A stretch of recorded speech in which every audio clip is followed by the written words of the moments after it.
As you probably know, the world is supposed to end on Friday the 21st. There's, if nothing else, a lot of parties scheduled for it. I hope you're attending one. This idea has been floating around for a couple of decades, actually, and it results from a misinterpretation of the calendar put together by the ancient Maya people who lived roughly where Guatemala, southern Mexico is now.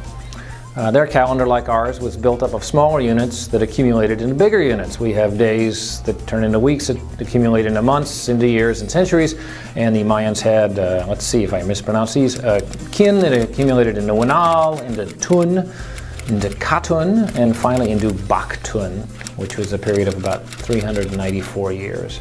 The 13th of these Baktun, since they started keeping track, runs out sometime around the 21st. The exact date is in dispute.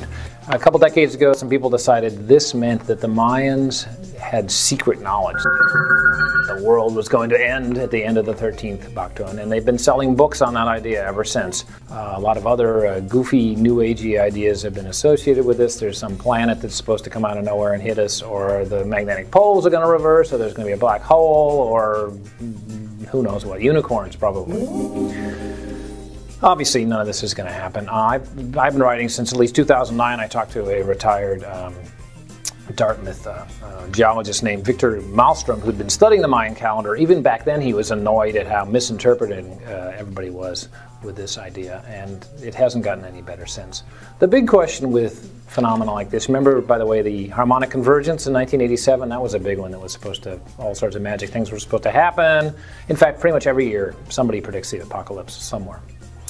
Why do people get so excited about this stupid stuff? And it is stupid.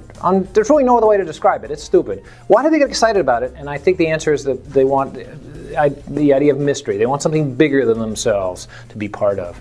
And the frustrating thing is that we have mystery and we have things bigger than ourselves, lots of them in the world, in real science. You don't have to make up foolishness by misinterpreting this.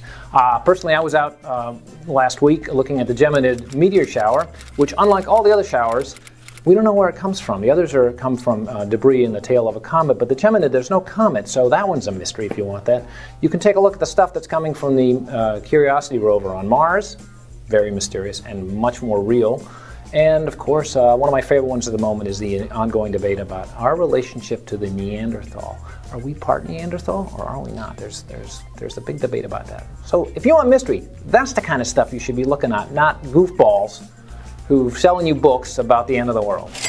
On the other hand, there is one advantage to the end of the world, is that it's been an excuse for a lot of parties. I'm sure you're going to one, as am I.